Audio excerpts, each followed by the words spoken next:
Welcome to Navigating Love and Immigration. I'm your host, Megan Pastrana. Falling in love is exciting. Maintaining a healthy relationship takes work. And when you're going through an immigration process, you are faced with unique challenges. This podcast is for anyone in a cross-cultural relationship who finds themselves lost in the labyrinth of U.S. immigration. We will interview relationship experts, explore the stories of real couples, and provide important tips on starting the next chapter of your lives together.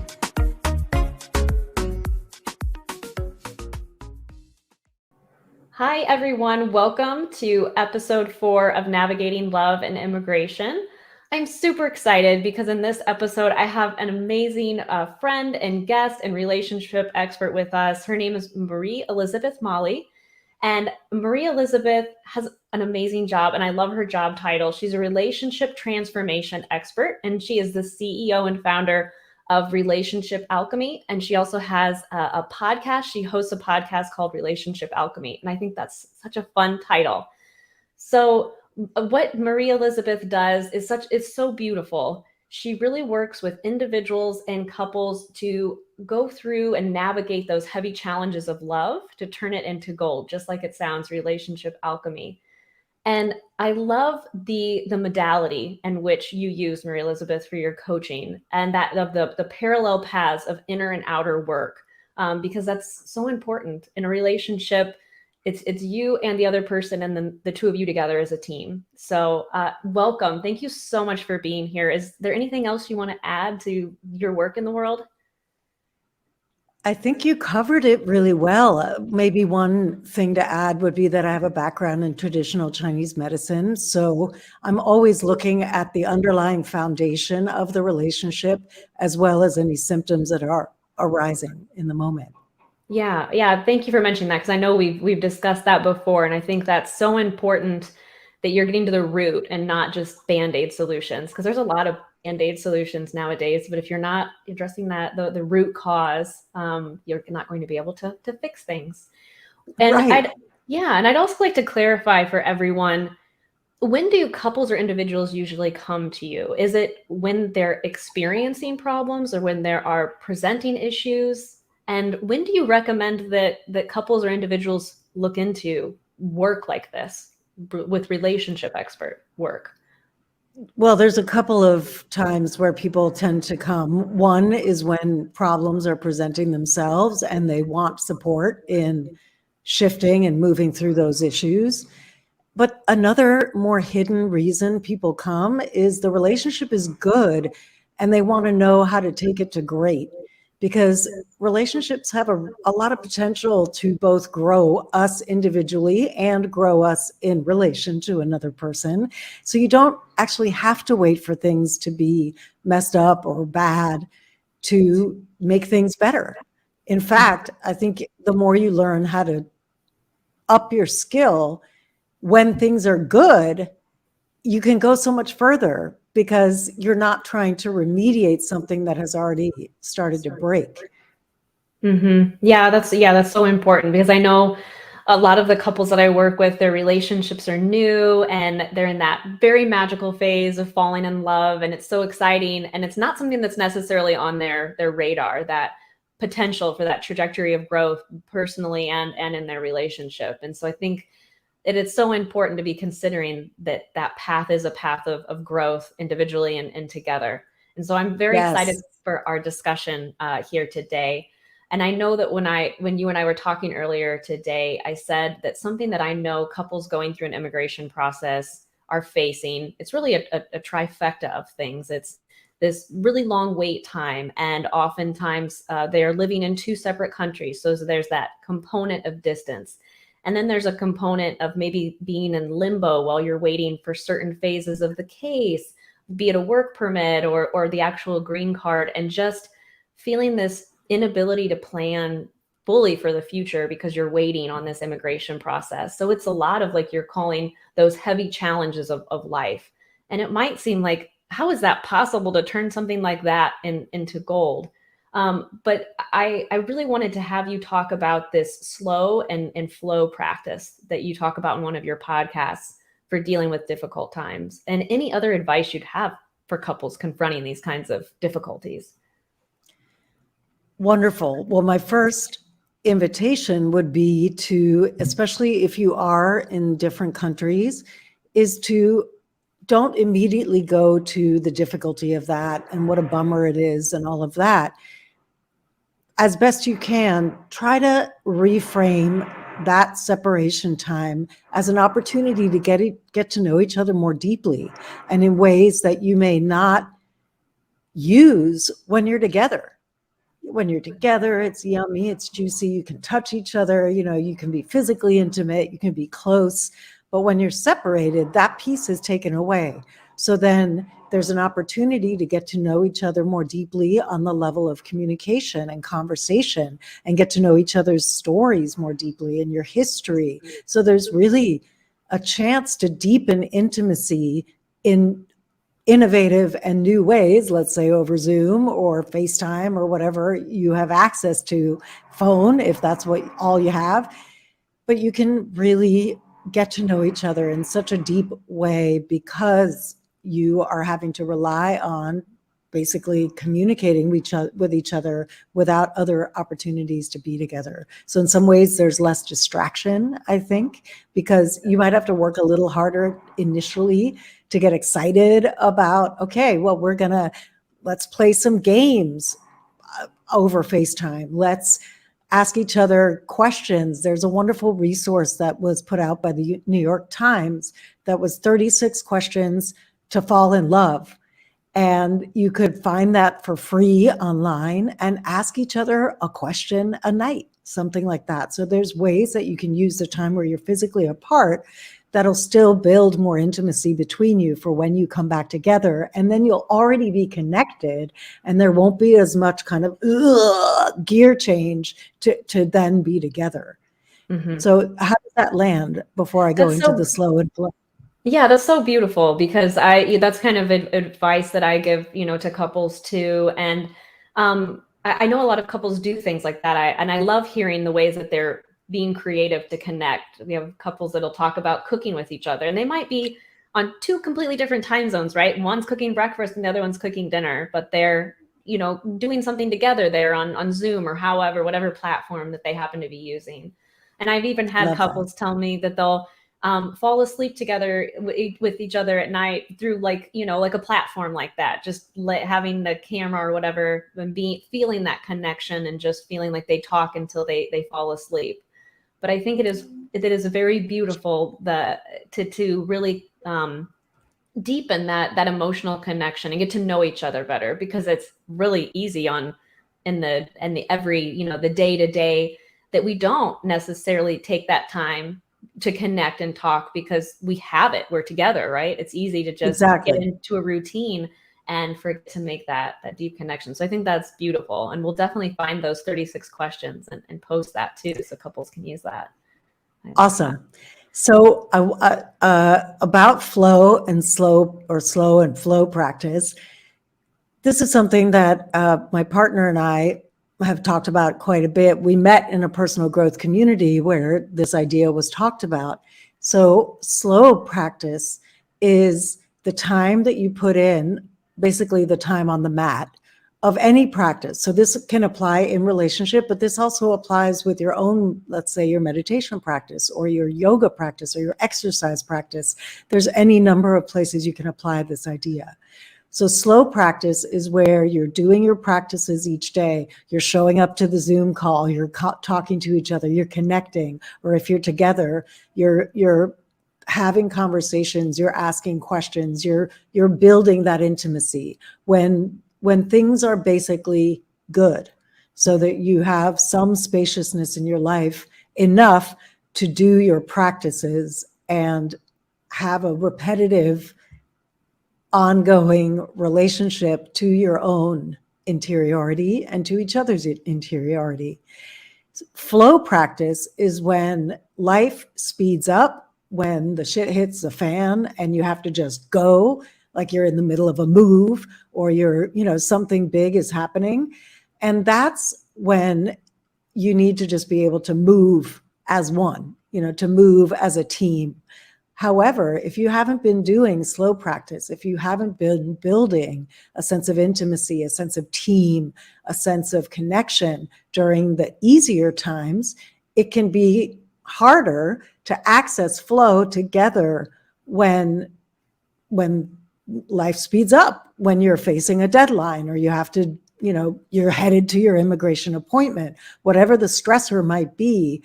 If you've banked solid slow practice in the slow time, you can trust that you'll be able to shift into gear for the flow practice much more readily, already be on the same team, and things will go so much more smoothly. And then after that intensity goes down again, then that's the time. Maybe sometimes when it's intense, you don't get to do your daily practices, right? You're just moving and doing.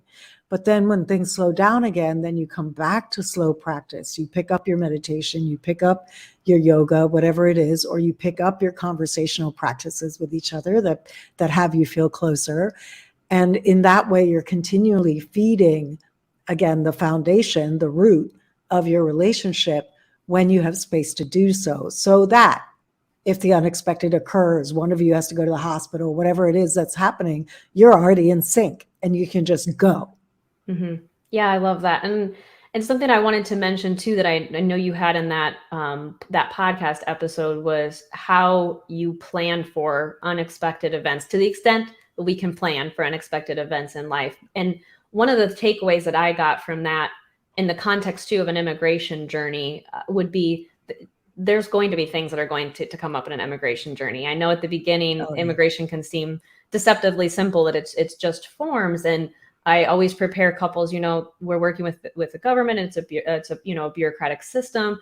There can be a lot of twists and turns, and we just need to be intentional in how you want to show up and be prepared that the government might ask for the same document 50 times. And I'm being a little facetious, but it'll be frustrating, right? Or you might get an interview that's canceled and delayed. And how are you going to show up for that? And so that's kind of going to be one of those flow situations where you have this quick deadline that you got to get something to immigration or anything, those crazy things can happen.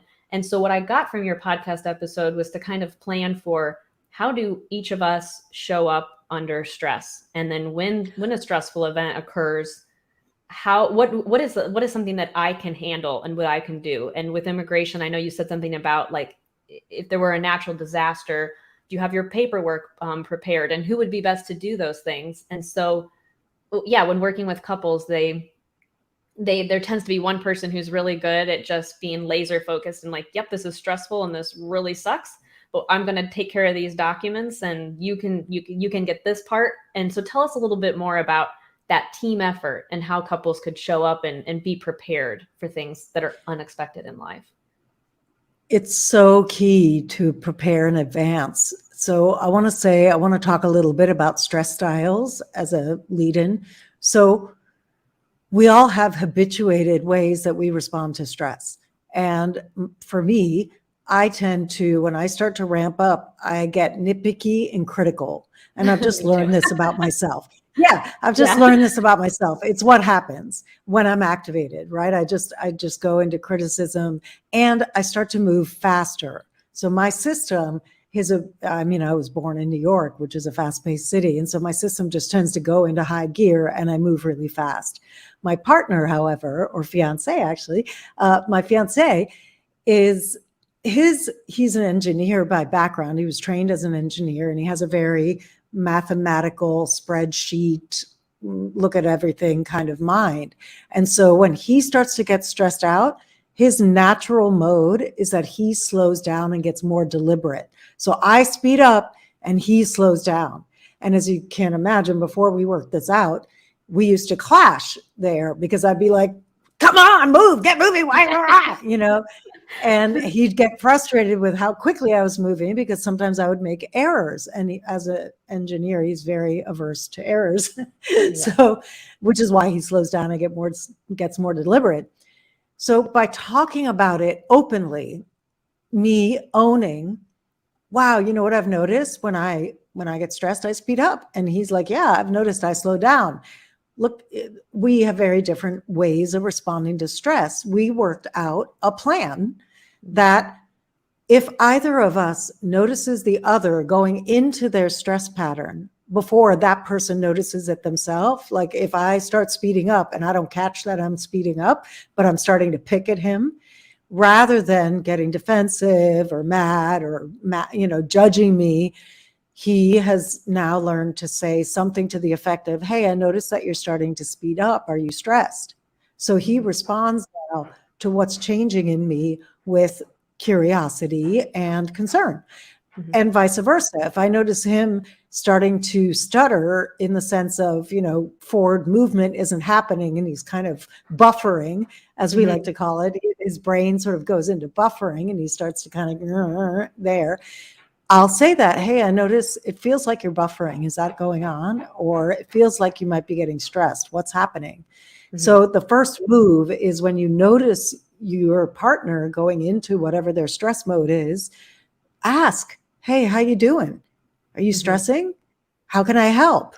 So the immediate counter to the tendency to get defensive or judge in that spot, immediately you're already countering it with concern, connection, team, because you've worked it out in advance and you know what to look for.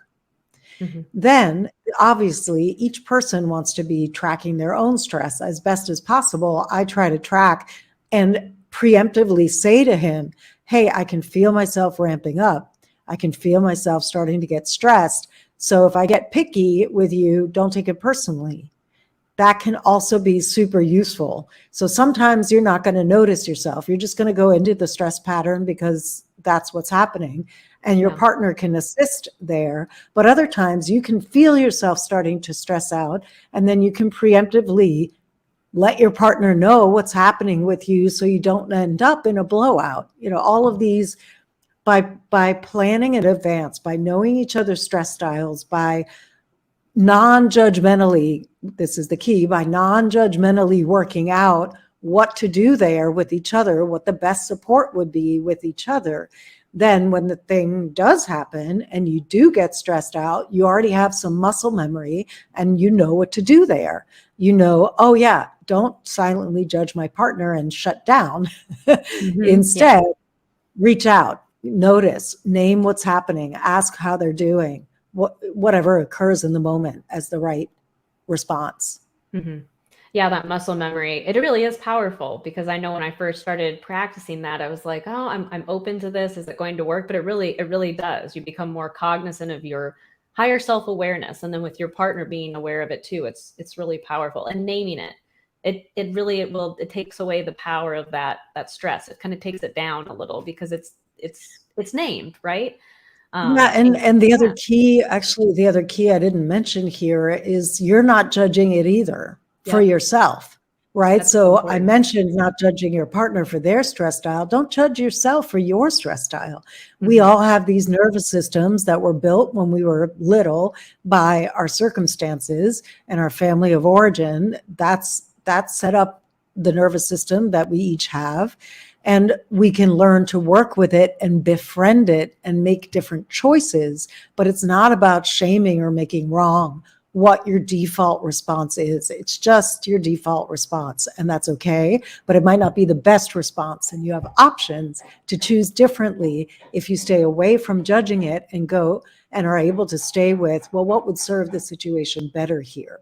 Yeah, absolutely. And I think that's so powerful for couples to be aware of when they're starting their immigration journey. That if, a lot of times it can take a year or more or many years to go through the process. So being intentional with having that decision of how you want to show up in the process, but then also knowing your stress styles, like you were talking about, and talking about those. Because I think it's interesting to hear you and your fiance's dynamic, and then my husband and I are both kind of more like you in terms of just like something stressful happens and then we start reacting quickly and just getting really ramped up, right? And so it's really good for us to both be aware that that's our style, because that's not very productive either if we're both showing up that way. So for both of us to be able to name, to name that and recognize that. And sometimes one of us will have a higher level of stress and one of us is more cognizant of, hey, wait, hold on. We're both really stressed out right now. Let's take a deep breath. Everything has a solution. Take a walk, whatever we need to do to bring it back down and have some clarity through the situation. So I think that's really beautiful to have that intentionality and for couples to have that conversation about stress styles. Absolutely. And I want to say a word about being on the same team here, because Mhm. what can happen also when we get stressed out, especially if both partners are stressed out, is the stress can tend to turn you on each other. Now, you're stressed about a thing that's out here happening in your life. But what happens is you start to turn on each other instead of both looking at the stressful thing together as a team. So what Yeah. I often suggest is, if you're in a stressful moment and you're trying to figure out something that needs to be handled, sit next to each other on the couch, on a bench, whatever. Sit next to each other and imagine the problem out in front. Mhm. And in that way, you're reinforcing on a bodily level that you're on the same team and you're looking together at this thing you're trying to solve. Because when you sit opposite each other at a table, it can communicate to your nervous system that your Fight or adversaries, flight. the fight or flight, somebody's got to win, somebody's going to lose, somebody's going to win, and your system naturally wants to win, so you might go into attack mode. Whereas if you choose to sit next to each other and face the problem that you put out in front of you, metaphorically speaking, Mhm. that reinforces this idea of being on the same team and tackling this thing together. Obviously, this Mhm. is harder to do if you're on Zoom, but I mean, if you're in person, you can Mhm. do this. Yeah, that's beautiful, and that's definitely a practice too that my husband and I have adopted, and we are both people who have trouble sitting still. We both are very Mm. active, and so we have found we can do that by walking. And so we Yes. go on a walk basically every single day because we have an adorable dog that will look out the window at night and look at us like, "Is it time to go on our walk?" We found that that's a beautiful place, a beautiful spaciousness there when we can be walking together, and if there's any problems or anything, you feel more of a in sync, more as a team that you're talking about the things, be it good things or things that need to be solved. But that team approach, it really is a powerful thing. So, and even for couples who might be apart, um, I do try to help remind them. So this is such a great reminder too, to remember you're on the same team, because like you're saying, it's so easy in a stressful situation to just need to project or feel like you need to lash out or get that energy out. And immigration isn't necessarily like a living thing right in front of you. And so you just, sadly, I working with couples, they take it out on each other, and that causes a lot of friction. And so just to Yeah. be, just to remember that you're in this together, you're going to be more resilient by going through this process together, and sitting next to each other or walking together and talking about, the situation or your future would be really powerful. So thank you for that team A, reminder. a couple of additions to that. It can be easier to communicate sometimes if you're not looking at each other. Have you noticed that? Oh You yeah. can kind of access your own thoughts and share them more readily when you're next to each other. And Hmm. sometimes when you're face to face, it's like, "Ugh," it It's can like be more intimidating or intimidating. something. Yeah, it Hmm. can be more intimidating. The other piece about I want to say about being on the same team is that no, you may not necessarily already have internalized in your being that your partner is on your same team. Because, for example, depending on your family of origin and what it was like at home when you were little, you may not have gotten the template for that. You may have had parents that bickered a lot or undermined each other in little ways, or passive aggressive or whatever it was. And if that was modeled to you, you don't necessarily move in the world with the assumption that your partner is on your team. So this is something that Patrick and I also had to develop deliberately, because I would sometimes get combative over something that he wasn't really fighting me on, because I didn't assume we were on the same team. I didn't have that baseline. And so a lot of what we do when we do get into conflict, one or the other of us, because when you get into a conflict, it's easy to forget that you're on the same team. Yep. And one or the other of us will say, hey, hang on. what would unfold differently about this conversation if we remembered that we're on the same team right now? That's the full, but now we've got a shorthand where we just go, hey, hey, hey, same team. And then that's a cue to pause and go, oh, am I forgetting that this person I love most in the world is actually on my team? Am I treating them like an adversary when they're not? And so that often helps to de-escalate conflicts back to a place where you can have a more constructive conversation, because even when you disagree, you can still be on each other's team. You can still be on the same team, even if you disagree about how to proceed, right? And so by remembering that you are on the same team, it can bring the vigilance down. It can bring the nervous system heightening down to where you can stay more constructive with, okay, you want this and I want this. Those are two different things. Knowing that we're on the same team, how do we do what's best for what I call our union, which is the third body or the field that's created by the two of you coming together. It's the field of the relationship. So by remembering, okay, we're on the same team, we might want different things. What does the relationship want?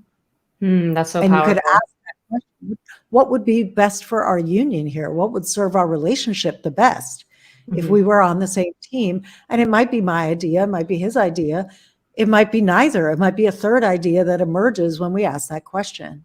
Yeah, I like being able to take that pause and just kind of get back to the reality of being on the same team. Was that something that was a struggle at all, if you wouldn't mind sharing, to implement? Or would you have, because that might be a foreign concept for a lot of individuals, depending on, like you said, their background and how they grew up and what was modeled for them. So what would be, was it something that was difficult to implement, and what would be some kind of tips for someone that might not feel necessarily organic, right, to try to insert that in the middle of it definitely took practice. Like, we had to deliberately practice this until it became more second nature.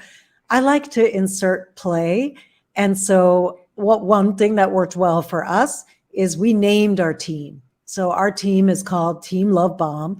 And so when things are getting heated, one or the other of us will now, because it's integrated into the fabric of our relationship, because we've practiced it, will say, hey, Team Love Bomb, remember, we're Team Love Bomb here. And so it can help to have a fun name for your team that kind of cuts through some of the activation that can happen. And you really just have to be willing to assume that this person is on your team until you actually believe it. That's what I had to do. I had to get to the place where it's like, oh, he doesn't, he's not trying to belittle me. He's not trying to get over me in some way. He's just expressing an opinion that is his, that might be different than mine. And I had to deliberately practice that to de-escalate myself if he said something that felt belittling. But even now, certain things, like, there's a way, because Patrick is a techie, there's a way that if I'm having a technical issue with my computer or my phone or something, there's a way that he will troubleshoot that drives me nuts, because I'm not technologically incompetent. I've done a bunch of things already before I come to him with the issue. And then he starts going super 101 with me. Well, did you turn it off and turn it on again? Did you do this? Did you do that? And I'm like, oh my God, I'm not an idiot. Of course I did those things. And so then sometimes he actually still, even now, has to remind me, I'm not asking you these questions because I think you're dumb or incapable. I'm asking you these questions because this is how my engineer brain troubleshoots best. And I have to know that I've covered all the steps from A to wherever we are before I know what to do next. So this is how my brain works. I'm doing this because I need to do this. It's no reflection on you. Sometimes he still has to remind me that, because I'll still start to get heated if he's asking me super basic questions that I've already done. Aw, yeah, I know. I have engineers in the family. Yeah, it's just interesting how they Such go different brains. Yeah. And I mean, we all do, but yeah, and but just communicating that to each other, because I think we make a lot of what I'm hearing too from you and just reflecting on my own relationship or the couples I work with. I think there's a lot of assumptions that we just have in our mind about what the other person means, or, can take it personally. And then it can, can escalate quickly if you aren't communicating. This is my thought process, and this is how I'm feeling, or this is how I show up, and not assuming that we're not all wired. Obviously, we're not all wired exactly the same way. So being reminded of that. And Well, a great way to handle that assumption is to name it. So if you're making an assumption and you realize that you're doing that, Mhm, you could say something like, "Hey, I noticed that I'm assuming XYZ here, like that I'm making your actions or your words mean such and such. Is mhm, that is that happening? Is that true for you? Like, mhm, check yourself." mhm. Check yourself Exactly. before you wreck yourself, as they say. It's like, check yourself, where it's like, "Oh, I notice I'm assuming that you're asking me these questions because you think I don't know what to do. Is that Mhm, accurate?" And then they can say, "No, I'm not doing that at all. I'm just doing that because I need to start at step one in order to help you." Like, mhm, and that in that way, you also, first of all, get to know each other's brains and how each other's works so much better. And you get to, again, circumvent blow-ups, fights, conflicts that are so often based in inaccurate assumptions that we're making mhm. because of our own insecurities, mostly, typically. Yeah, definitely. Yeah, and just yeah, when you're talking about that, that reminds me too. There's, one of you might be working on something or doing something. That's the thing that I keep thinking about, and they're busy with that. Like, I can think of my husband working on something, and I come in and I'm all excited to share something, and then he might be frustrated about something else that's going on. Be it on his phone or computer or whatever. And then I get a detached response, and then I think, oh, like he's mad at me. And so just to communicate, Right. are you mad at me? Like, this is something exciting, and then she's like, oh no, it's just X, Y, and Z, but not to keep that narrative in your head of what you're, again, like, you're Yes. assuming. It's so powerful to just communicate, hey, this is what I'm feeling, this is what I'm receiving, what's the truth here, and get Yeah. that out in the open. Yeah. What's happening for you? A Yeah. great way to circumvent that one as well is to say, "Hey, I've got something super exciting to share with you. Is this a good time?" Mm-hmm.